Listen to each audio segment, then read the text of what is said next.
So yeah, welcome to the Uncut with X. Today we are going to talk about the conflict in DRC, and we'll start by looking at whatever happened in Mm-hmm. DRC. This happened after Ruto had tweeted that he's talking to the Macron, and later on there was the takeover of Goma by the M23. So yeah, Mm-hmm. Bryson, what do you think is happening in DRC? Let's start from there.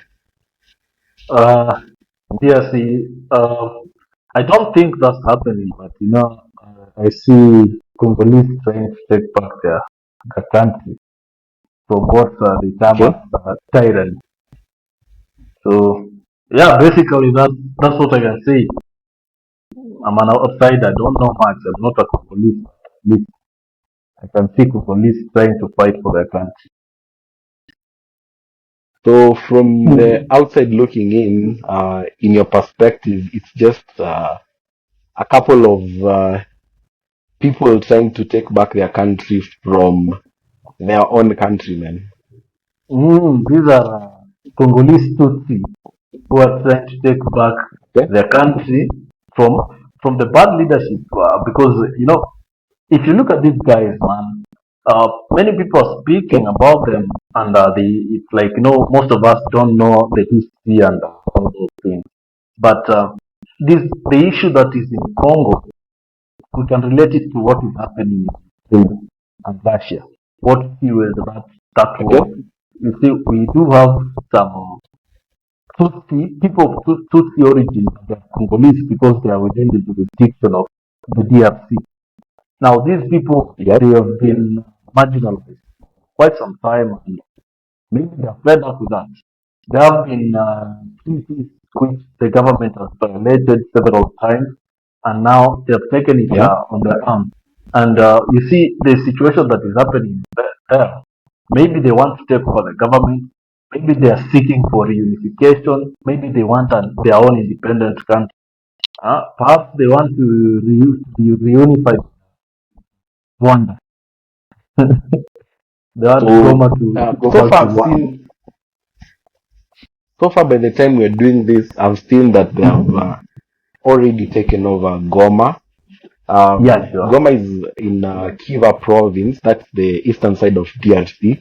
So they have Mhm. taken most parts of the eastern side of DRC, and what they are saying is that they are planning to extend it further to go to the capital city of Kinshasa. DRC and Kinshasa, which their plan is to basically take over their country, as you say. But Mm. for me, outside looking in, just to give my opinion, I think it's Mhm. more of the West which is influencing whatever is happening. That's me from the outside looking in. Yes, there might Mhm. be um, conflicts that are in the country. I know that Yep. part of it is the tribe that feels that they're left out and they're sort of left out from the other side of DRC, and that makes them feel like they're left out. And so the M23 wants to take back their country in quotes, but the way that they are trying to take back their country will make DRC continue to be in war because the current government seems to not want to let go of DRC. They still want to continue ruling DRC. And what will Mhm. happen is that the war will continue. And from the outside looking in again, I think this only favors few individuals who benefit from all the resources that the DRC has. And looking at the bigger picture, the people who are supposed to benefit, either be it the Tutsis or any other DRC citizen, they are not Mhm. benefiting from these resources due to the conflict. So for me, But outside looking in, now, how it's is the West involved in it? I may say the West is involved in this manner. So the reason why there's a fight going on to the people of DRC, it's like here in Kenya, we might have, let me just bring it home to make it simpler. It's like here in Kenya, Mhm. we might have different tribes fighting. So you have a faction of this tribe fighting against another faction. and one tribe feels like they're left out and they want to air out their grievances. They want to take back their country. But looking at the bigger picture, that country is losing a lot from those conflicts that they are having. And the West, now coming back to DRC, hope I'm not losing you. Now coming back to Uh-huh. DRC, I think that's what is happening to DRC. Some few individuals are making that war happen. They are funding that war to occur. Yes, the M23, most of them think they are fighting for their country, but Mhm. what they're doing is they are just benefiting someone who is seated. Yeah. But you see, Congo has been in wars, man. Since the 1996, Congo was in war. Yes. Congo was in another Yes. war up to 2003. Congo has been in another war, maybe I don't know, is it 2012 or 2014? Now, these Uh huh. guys, their cry is just one. You see, like the same thing. For example, we say that the Mau Mau, they only had one cry, that they wanted an independent Kenya. Now, these the M23, they are mainly constituted of the Tutsi guys, but I believe right now we do have representation of other tribes from Congo as well, Yes. because they have been actively Yes. recruiting people. Even people have been running away from the FRDC, from the Congolese army, and joining the M23.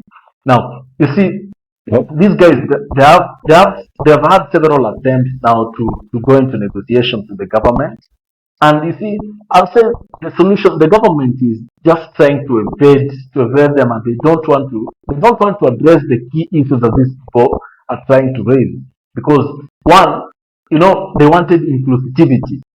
For example, let me take an example of people from where are you in Kenya, a place like Vanga. I don't know if you know the more southern part of Kenya. People from these areas, we do have people from these areas who up to now they don't have national identity. Now they will cry Yes. one day and they say, now we've been marginalized. Our brothers or our in-laws are in Tanzania. We want to go and want this place to be considered as Tanzania. Now, Kenya as a country will not want to lose land to Tanzania, but these people they want to go to Tanzania. So you find it will now bring the war. I don't really know if that way the West is involved. So that aspect of the West being involved, maybe I don't really see how that's effective in this way. I'd like to ask you one question. In all this, who do you think is benefiting from DRC? In all of this. Right now, I Yes. don't see someone being a beneficiary, but Okay. at the long run, maybe I would say we do have some people who will benefit. And Mhm. who are those people? The forefront is of the rebel.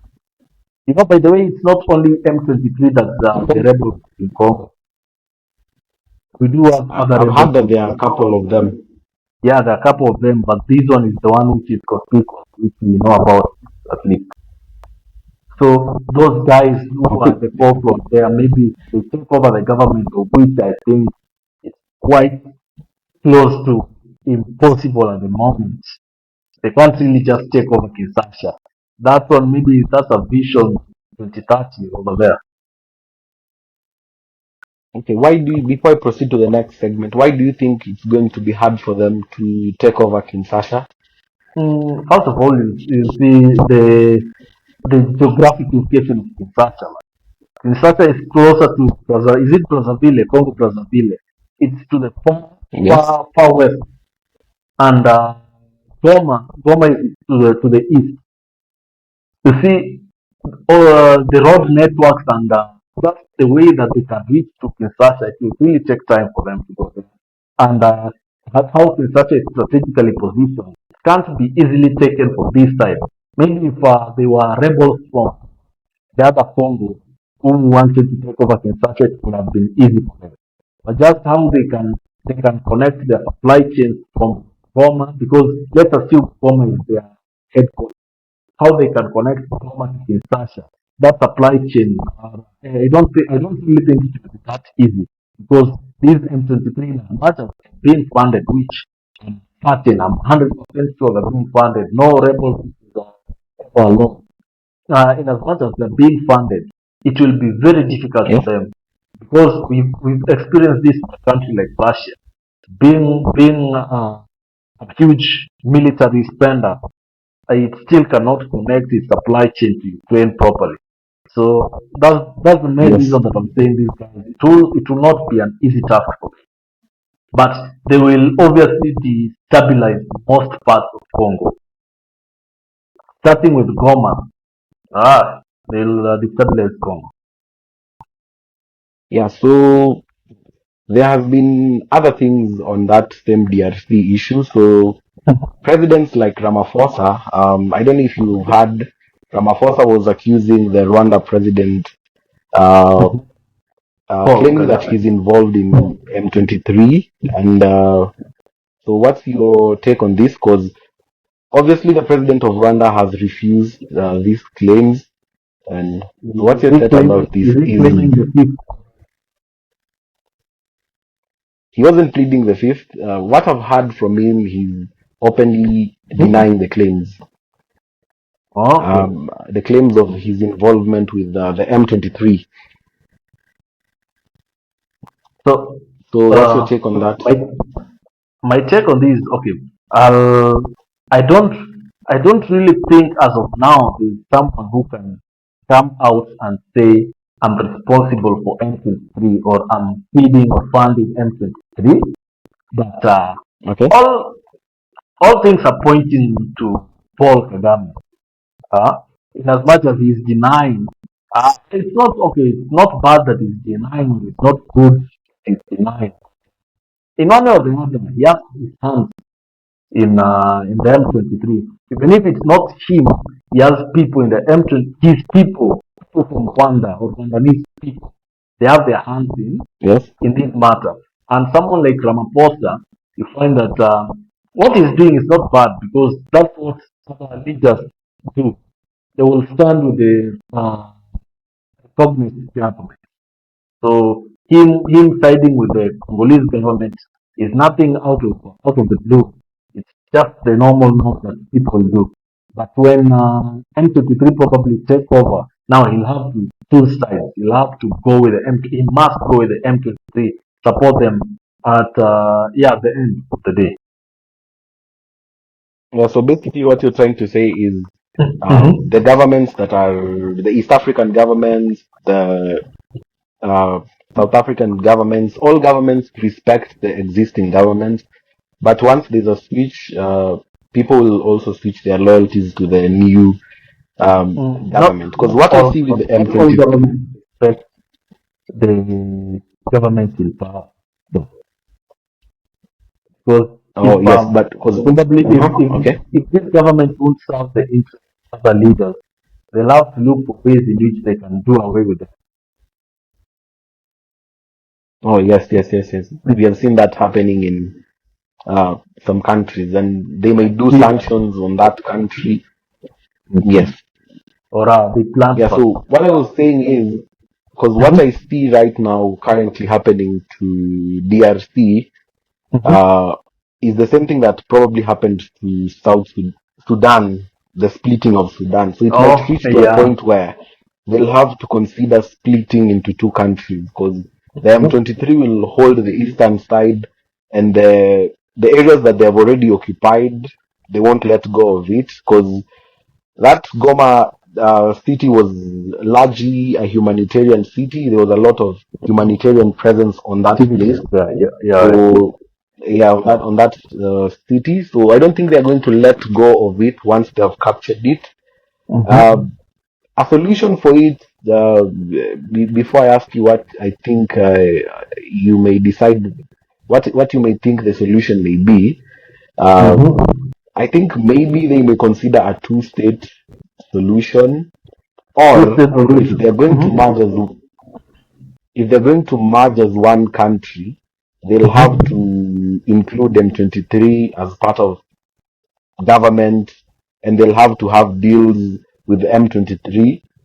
and they'll Mm-hmm. have to recognize them not as a militia, but Now, they'll mm-hmm. have to recognize them as an army force, which will be difficult for the Mm-hmm. DRC government. Actually, if you want, it will be easy. That's the easiest way because you see an example of what is happening in Lebanon. We do have the Lebanese army and we do have the Hezbollah. Now, Hezbollah is being recognized by the Lebanese. See, Hezbollah was rebel, and now they are in the government of that particular country. So the obvious solution that might or have high probability of working in this situation is the integration and inclusion. They include these guys in government, they give them government roles, they can decide, okay, let them run the executive or let them run the judiciary or let them run the legislature. And the other faction of the colleague side to run the remaining part of the government. And they also be included in the army.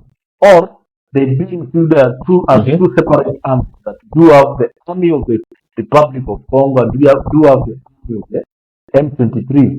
Now they're not the M23. M23 rebels anymore, the army of the M23. That one might work. Or another thing is Felix to go hard on them and try to prevent them militarily. The approach that he's trying to do using the South African, which, actually I look at it and say, man, this guy is messed big time. Because when the South African Rapid Response Force was there, these guys, what they were doing, they were peacekeeping this. They had spoken to Yes. the M23 and they had given M23 orders to withdraw. So the South African forces were overseeing the withdrawal of this M23, which was happening quite smoothly because we did not have any incidents reported, at least as of what we know. But now, when Felix refused to renew this treaty or this contract, you see now he brought in the South Africa. And when the South Africans came, or the South African army came, now they came on a mission. It wasn't a peacekeeping mission anymore, according to what I understand, Yes. because if 13, more than 13, or at least 13 soldiers were killed or injured, now this Yes. means that these people are in a confrontation type of mission. Which, in this situation, this proves that the M23 are quite superior because if if they can manage to make the how do you call them FRDC to surrender. Now this is a big deal. So Felix messed a big time, and I don't know how he'll correct on his messes, but maybe he just needs to agree and come to the table. They discuss and come up with a solution. Yeah, so I've seen that whole scenario of the South African soldiers being killed, and also the claims that Ramaphosa had on the president of Rwanda. It caused a lot of fights between the two presidents to the point that Mm-hmm. uh, the Rwanda president had hinted about them taking action if South Africa does anything about Confrontation. whatever their claims. Yes.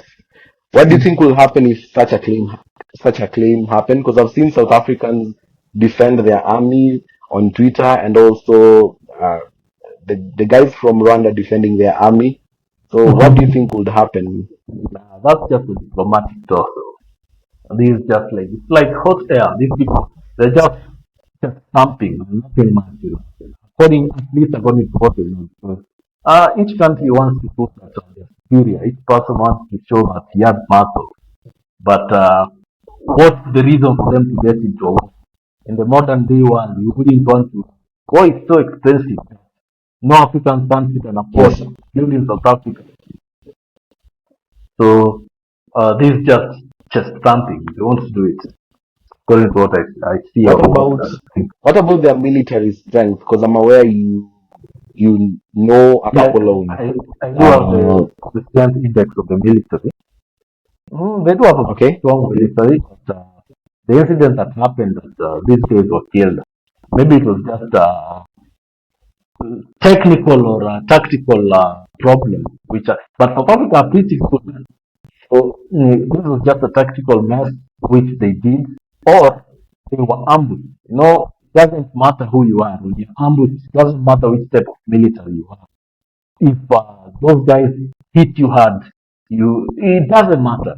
You just have to have some casualties. So this is what South Africans have done, and maybe if at all it's a war, maybe that's time to go and strategize, think, and come back again. But they do have, no doubt, South Africa is a good military,